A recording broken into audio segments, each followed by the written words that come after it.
Give me something. I was like, oh my But then God. there was people who had the North Face Steep Tech, which was like $300 more than what I had. Like, Oh, okay. I had like probably like the Shout out to the North Force. If you know, you know. But how about the kids that had the mountain gear bomber jackets? Oh, yes. Or like, but Mountain Gear made some nice jackets. but the South like those Pole, double color ones, those are so but nice. see, and then there was kids. Remember when Mermont came out in Harlem? They Yeah. came through. I was like, damn, ain't nobody paying no $1,000 for the coats now. Yeah, I was in high school when like Merms like were really big, and I was like, nah. And what was the one where they had like the checker red and black checkerboard on the top, but the bottom was like a bubble coat?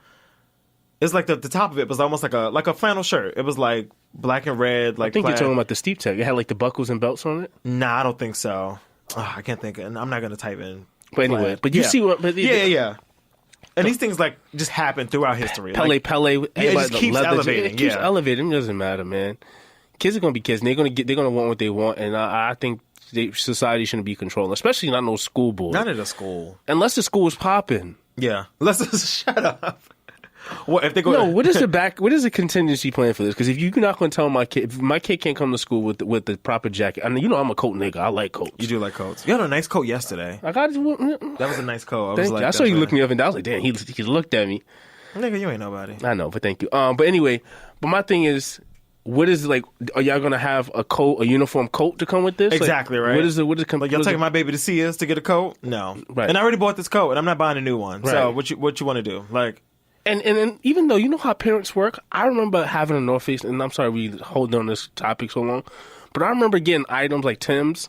You get one pair of Timbs, you get one pair of Air Forces. oh yeah, top of the school year. When Christmas comes, we talk about we see how other things go. Yeah. And you might get Jordans like right in between that what's that, Halloween, Christmas Oh, okay. period. Yeah. And then when you get your money, you see what you want to do for the next 6 months or the next 4 months after the school, going into the second half of the school year. Yeah. But this is what you get. So I say all that to say, like, if they're not going to implement a plan, because maybe so, parents may jump out there and give a kid a $600 coat, but they may be like, yo, you're not getting a coat for the next 2 years. High key. Because I saw That's how you shop as an adult. You'd be like, I bought these $500 boots. I'm wearing these boots for the next 6 years. Because I know somebody, and I saw it's funny that we even talking about this subject. I saw a little girl, and it's one of my man's daughter, and she can't be no more than like 4 or 5. She must be just started kindergarten, pre-K or whatever. Yeah. And she had on Montclair, and I know those jackets run like. See, that's. But then the thing is, I was looking at her like, like, what size is that? Yeah. Is she gonna be able to wear it next year? That's He what I'm probably saying. did that. Yeah. This is gonna be your jacket. Because I like, even when, because I remember when I got my first North Face coat, which was like, I still got my North Face coat. Let a bad day happen. I had to get rid of it only because, you know, I'm a slim now, you know, Right. slim thick, but like back when I was a 2X baby.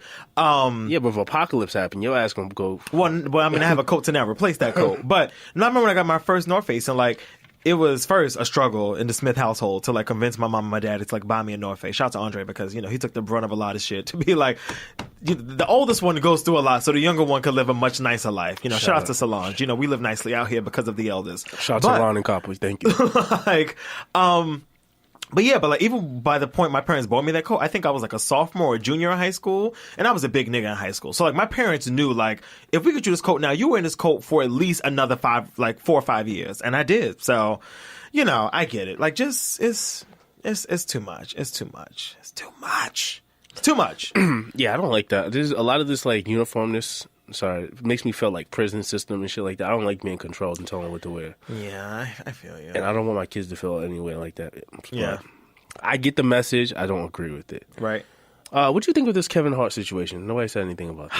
Oh, shit. You know how to bring the elephant in the motherfucking room. There we go. Why? I was like, Come we're on. about to be out of here. Bring the elephant in. Bitches Knock out. the wall down. Come on, bring the elephant in. So I definitely just got the alert from my phone, my bedtime app. Facts. I have to be in bed in 1 hour to get my 8 hours of sleep. So Heard you, I'm sis. leaving. Okay. No, in a nutshell, so here's the thing, right? So I knew you were going to bring this up, because as soon as it happened, I was like, okay, he's going to want to talk about this. So I really didn't know. I have was like, waffled back and forth a little bit, because I get, these niggas know. I know my people. Y'all know this Kevin Hart story. Kevin Hart, Oscars, gay, didn't want to apologize again, backed out of the Oscars. Here we are, present day. So, I get Kevin's thing about not wanting to apologize about some shit you already apologized for. But again, I think it comes down to like two different things. So I feel like you can do that type of thing when it's like to a particular person. Like if I did some shit to you, and like I apologize to you, then I apologize to you. But if I do some shit to an entire community or like group of people, excuse me, I don't know why I'm so like gassy for I'm like that too. if I do something to like an entire group of people, I get people wanting to hear the apology again, but I also understand Kevin's stance of being like, I already apologized for this. Like, I don't know why I need to say it again. So I'm kind of on the fence about it. I do think it was dumb of Kevin not to apologize. On the like, I feel like he could have turned that and made it into something better. Like, which is the typical apology. Like, listen, this is some shit that I said 10 years ago. I'm pretty sure if I dig up some of y'all old tweets, we can find some shit that you said 10 years ago that you would not be crazy about sharing with the rest of the world again. But listen, we live, we learn, we grow. I'll see you at the Oscars on like February 2nd or whatever. But he chose not to do that, which again is totally his opinion. But I feel like I would have apologized, or I would have apologized again. But I would have just made it very clear, like, I have extended this already. I have said how I am sorry. Let's move on and talk about something else. So, I don't know. So I looked at first, originally, I saw this, just the viral video of him saying, you know what, guys, that was me a long time ago. And it was the same spiel that he always have whenever he gets into some shit. Like, you know, I've grown, I'm changed. Yeah, it's everybody's spiel. It's always everybody's spiel, which is common because people do change and they do, you know, go through different phases in life. And with that, after that, I was like, all right, he's not going to apologize. He's like, you know, I already, you know, that was a different me. Then the tweets came up. I laughed. Okay. I laughed. You know what? That's fair, though. But you know why I laughed? And you know why I laughed. And I can openly say this to you. Because I felt there were, like, jokes against his boys. In a embarrassing way and not in a malicious way towards a community. And I get how that could be wrong. Yeah. It's like... It's like if my boys if I go through my boy's phone and like, and this is one of the jokes. He's like, oh, what the fuck? Gab always taking pictures of me. What the fuck you got all them pictures of me in your phone for? What are you know, gay? Yeah. But in that type of context, I would get how it could be a joke. But not to say that he has a problem with them. But I see that there was a running thing. There was a running theme with him always making those type of jokes. Yeah. Which is problematic. And what I think with the Academy happened is that I think they asked him not to do the show versus him saying he took the stance. Well, I thought it was they gave him an ultimatum, like apologize again. Or I've really begged. I didn't think that either. You know, I feel like they came to him and it was like, yo, you know, this is too much heat. This is kind of bubbling up. This is too much. We're gonna have to. And you know what's funny? He was really happy about. About getting the opportunity to do it. So for him to come back and be like lackluster, like, you know what? If they fire me, they fire me. No, because the first thing is, if you wanted the job, you're going to do everything you in your power to keep the job. So the fact that he seemed very like whatever, like lackadaisical, just like whatever. It also seemed like they had already made the decision for him, which it doesn't matter. You know, like I said, these companies and these studios, who are they to determine our narrative? I also had a conspiracy theory. Okay, what if they did this to embarrass him? And you know what? And that is also, somebody on Twitter was like, Kevin Hart was trying to buy NBC. Because I was like, what if Kevin, like, you know, he's become this whole new phenom, which is like above, like, I would say above comedy now. Like, he's almost like a personality. Like, people don't even know his old stand-up jokes. They just know him as an entertainer. You know what I mean? Yeah. And he's living these other households in these spaces that necessarily a Dave Chappelle and him aren't like alike. Because they're like very much totally different a little bit. Because, like, I would say now, you know, Kevin Hart has this new star power that necessarily Dave may get overlooked for. Oh, yeah, most definitely.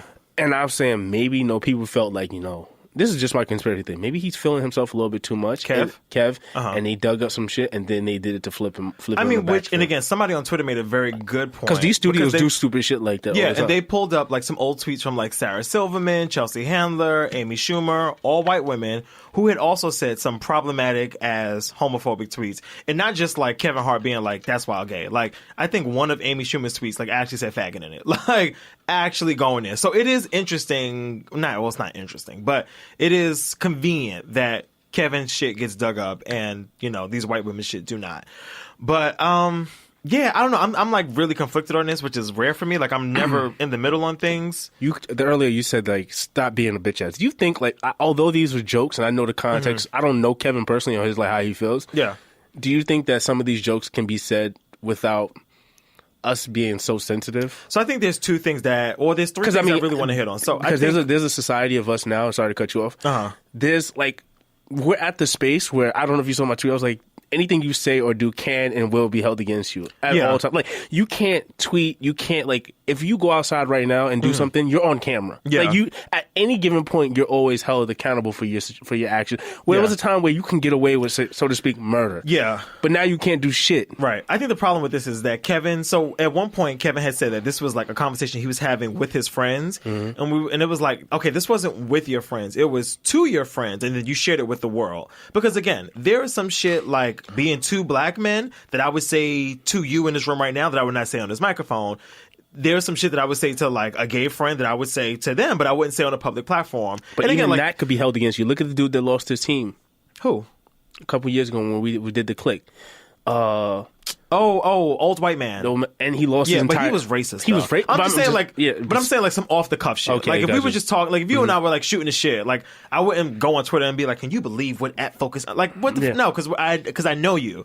But again, when you bring that conversation to general population, that totally changes the narrative, the narrative of it and how it affects people. And I think the other thing is like again, I can take a joke. I can't speak for everybody else in my community, but I know I can take a joke if the joke is actually funny. I think the problem where it comes is that people try to negate the power of the joke. So like, for example, there was a story I just read the other day. I can't think of what it was, but I feel like I screenshotted it. But again, the fact that like, you know, gay people are still being like killed in the street for being like, it's the power in that. So it's not the fact of like, you know, you're just making a joke about gay people. It's like the stigma that comes with that. Like I was at work today and I was in the break room and I'm me everywhere I go. Like I'm pretty transparent. You know, if you see me here, you've seen me there. So I was in the break room and this guy was saying, I don't know how the conversation started, but something was like, you know, he was like, most men wouldn't want to have a gay son. And I was like,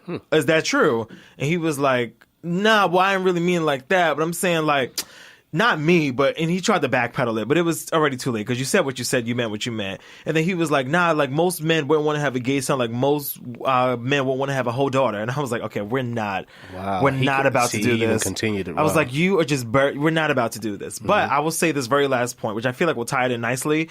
Somebody on Twitter tweeted this. Shout out to AB_Spice, but he says, bro, gay men still being a little surprised when you treat them with absolute kindness and respect. As a straight guy tells me all I need to know about the experience with us.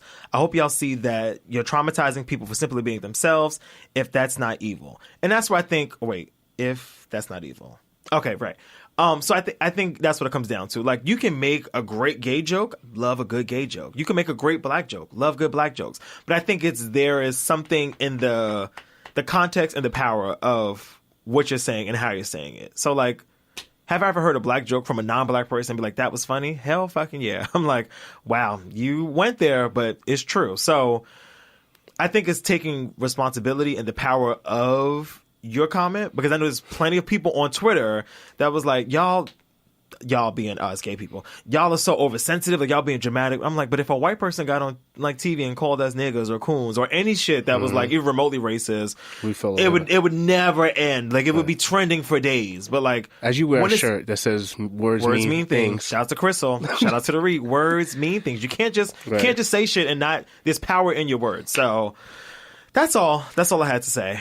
And you know, a part of this, a lot of it is that, you know, when you speak, people hold things against you just so they could use it at a different time and point. Like, we live in a society now where everybody is looking to have the one up against you, to out you or embarrass you. Look at the Chris. Okay. I won't say Chris Bosh. Woo. Look at the Chris Bosh. I only know Chris Bosh because of that champagne moment, which was very suspect. Yeah. But problematic. That's problematic. But I agree. It raised my eyebrow as well. I said, so what? We're talking about the other NBA player that we talked about last time. Dwight Howard. Dwight Howard. Yes. But yes, yeah. Dwight around your lips. Yeah. It's time to get the fuck out of here. Yeah, it's time to go. Thank you for joining us. Episode. Sorry, one more thing before we go.